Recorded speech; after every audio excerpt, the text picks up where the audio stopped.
Hello friends, very good afternoon. कैसे हैं आप सब? होप आप सब अच्छे होंगे।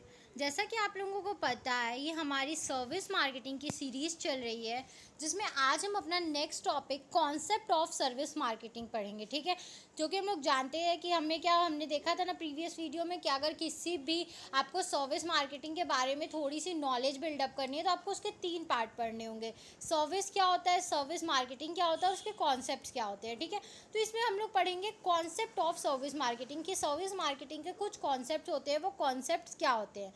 लेकिन टॉपिक स्टार्ट करने से पहले मैं आपको एक छोटी सी इन्फॉर्मेशन देना चाहूँगी कि अगर आपको इस सब्जेक्ट या किसी भी सब्जेक्ट के नोट्स परचेस करने हो तो आप मेरा डिस्क्रिप्शन बॉक्स चेक कर सकते हैं। तो आइए हम अपना टॉपिक स्टार्ट करते हैं। हमारा टॉपिक क्या है? Concept of service marketing. ठीक है, कि एक सर्विस मार्केटिंग है तो उसका कॉन्सेप्ट क्या होता है। The 5 element of the marketing concepts are very important. ठीक है, 5 एलिमेंट होते हैं किसी भी मार्केटिंग के लिए।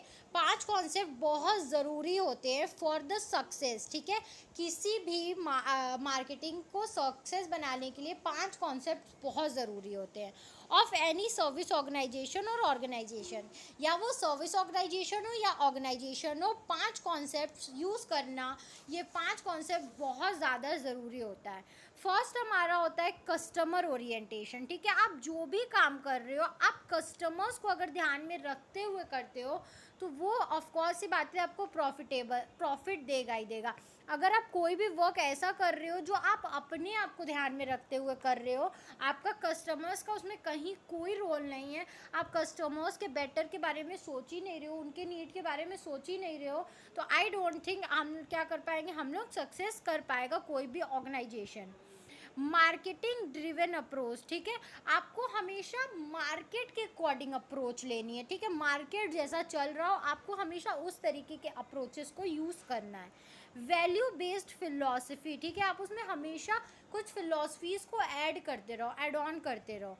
Integrated marketing focuses. ठीक है, आप हर तरीके से इंटीग्रेटेड रहो, एक दूसरे से जुड़े रहो और हर चीज़ों पे फोकस करते रहो। और नेक्स्ट है हमारा गोल ओरिएंटेड, जो कि बहुत इंपॉर्टेंट होता है किसी भी बिजनेस ऑर्गेनाइजेशन के लिए। तो ये ऐसे 5 कॉन्सेप्ट है जो किसी भी सर्विस मार्केटिंग के कॉन्सेप्ट के लिए बहुत बहुत बहुत इंपॉर्टेंट होते हैं।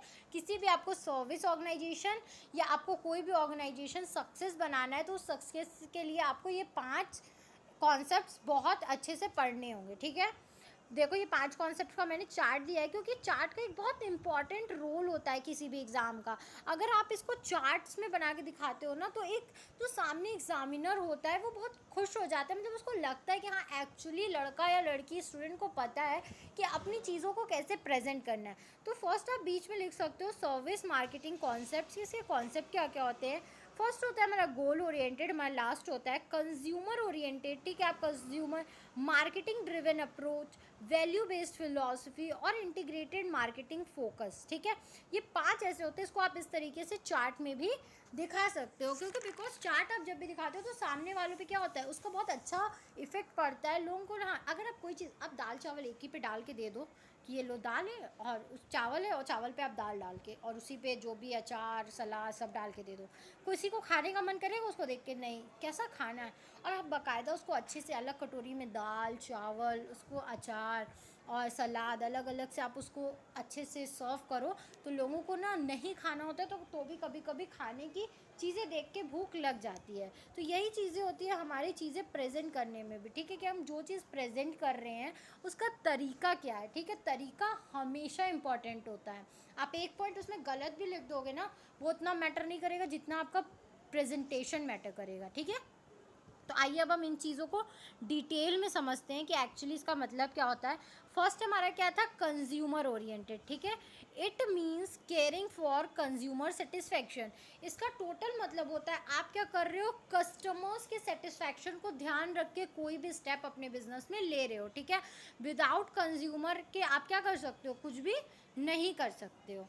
Marketing driven approach, it means being aware of the structure of market place. आपको ये हमेशा पता हो कि एक मार्केट का स्ट्रक्चर कैसा है, उसमें वहाँ का प्लेस कैसा है, वहाँ कौन सी चीज़ें बिकेगी। आप पिकल मार्केट में जाके स्वीट्स बेचोगे, बिकेगा?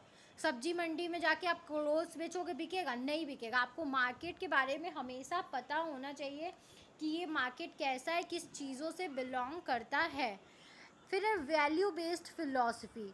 It means offering good and services for consumer satisfaction. ठीक है, आप उनको वो चीज़ें, अच्छी चीज़ें ऑफर करो, ऐसे सर्विसेज और ऐसे गुड्स ऑफर करो जो कस्टमर्स को क्या करे, सेटिस्फाई करे कि हाँ यही मुझे चाहिए था, बस यही तो वो चीज़ तो मुझे चाहिए थी। ठीक है।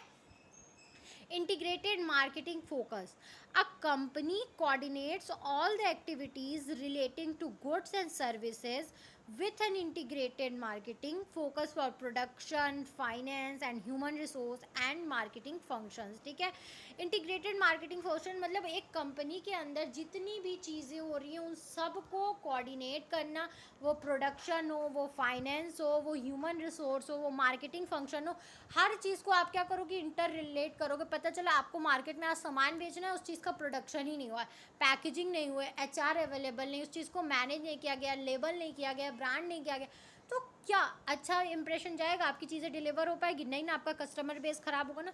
तो अगर एक भी चीज़ अनकोऑर्डिनेटेड हुआ, मान लो एक सर्विस डिलीवर बॉय लेकर खड़ा है कि आज मुझे डिलीवर, लेकिन आप उसको प्रोडक्ट दे ही नहीं रहे हो, प्रोडक्शन डिपार्टमेंट कह रहा है मेरा सामान रेडी नहीं है, ठीक है, HR कह रहा है ओ माय गॉड मैंने तो देखा ही नहीं, मैं ये रॉ मटेरियल अवेलेबल ही नहीं करा पाया, तो क्या क्या मतलब है उस बिज़नेस का। ठीक है, तो अगर कोई एक भी चीज़ गड़बड़ होती है तो पूरा क्या हो जाता है, पूरा सिस्टम फेल हो जाता है। इसलिए आपको हमेशा इंटीग्रेटेड मार्केटिंग फोकस करना चाहिए, हर कुछ को कोऑर्डिनेट करके चलना चाहिए। नेक्स्ट कॉन्सेप्ट हमारा क्या है, goal oriented. It aims to achieving organization goals. आपको ये चीज़ें कभी नहीं भूलनी चाहिए कि आप किस पर्पस के लिए वो ऑर्गेनाइजेशन खोले थे, आपका गोल क्या है। ठीक है, आपने खोला है कि मैं इसका 4 ब्रांच करूँगा, तो आपको ये गोल कभी भी दिमाग से नहीं भूलना है। Services marketing is function by which a marketer plans, promote and deliver goods and services. ठीक है, generating organization and customers in true sense are buying knowledge, skill, time and resource। ठीक है, सर्विसिंग मार्केटिंग एक ऐसा function होता है जिसमें marketer क्या होता है, वो प्लान करता है किसी भी चीज़ के लिए, उसको प्रमोट करता है, उसको डिलीवर करता है गुड्स और सर्विसेज को, जिससे ऑर्गेनाइजेशन के पास क्या हो, कस्टमर बेस बढ़े, उन चीज़ों के बारे में उसको नॉलेज बढ़े, और क्या हो, वो अपना टाइम दे, अपने रिसोर्स को क्या करे, देखे समझे, उन सब चीज़ों के बारे में उसको पता चले। कस्टमर्स बेस बढ़ाने के लिए एक पूरा सर्विस मार्केटिंग को तैयार किया जाता है। Services marketing is a total system of interacting business activities designed to plan, promote and distribute want satisfying products and services to present and potential customers. It is a wide term and includes selling। ठीक है, service marketing एक वो पूरा system किस चीज़ का होता है कि आप सारे बिजनेस एक्टिविटी को आपस में इंटरेक्ट करो, उसको डिज़ाइन करो, प्लान करो, प्रमोट करो और उसको इस तरीके से डिस्ट्रीब्यूट करो कि आप क्या हो, जितने भी प्रेजेंट कस्टमर्स हैं या जिनको वो चीज़ें चाहिए, ठीक है, पोटेंशियल कस्टमर्स का मतलब जो चाहिए जिनको, उन सब के वांट्स को क्या कर सको, सेटिस्फाई कर सको। ये एक बहुत वाइड टर्म है सर्विस मार्केटिंग। ठीक है, इसमें एक टर्म हम लोग क्या जोड़ते हैं, सेलिंग। सेलिंग का मतलब क्या होता है, selling may be expressed by the performance of those activities which lead to reservation of room, obtaining orders from customers and direct the flow of product and services from the sellers to the buyer। ठीक है, selling को आप वो भी बोल सकते हो कि सारी एक्टिविटीज़, चाहे वो होटल रूम बुक करना हो, चाहे कस्टमर से ऑर्डर लेना हो, ठीक है, और फिर उन चीज़ों को क्या होना है, उन प्रोडक्ट्स को कस्टमर तक पहुंचाना। एक सेलर से लेके बायर तक के सारे प्रोसेस को मिला के ही हम लोग क्या बोलते हैं, सेलिंग बोलते हैं। Thus, marketing focuses on the needs of the buyers, whereas selling concentrates on the needs of the sellers। ठीक है, मार्केट किस चीज़ पे फोकस करता है कि बायर को क्या चाहिए, और सेलिंग किस चीज़ पे कॉन्ट्रैक्ट करता है कि सेलर को क्या करना है उस चीज़ को फुलफिल करने के लिए। ठीक है, तो ये हमारा था concepts of service marketing. I hope आपको ये टॉपिक समझ में आया होगा। अगर फिर भी आपको कहीं भी कोई भी प्रॉब्लम है तो आप मुझे कमेंट सेक्शन में कमेंट करके पूछ सकते हैं। Thank you very much for watching my video and do like, subscribe and share my channel. आपको इस सब्जेक्ट, या किसी भी सब्जेक्ट के नोट्स परचेस करने हो तो आप मेरा डिस्क्रिप्शन बॉक्स चेक कर सकते हैं। Thank you and do like, subscribe and share my channel.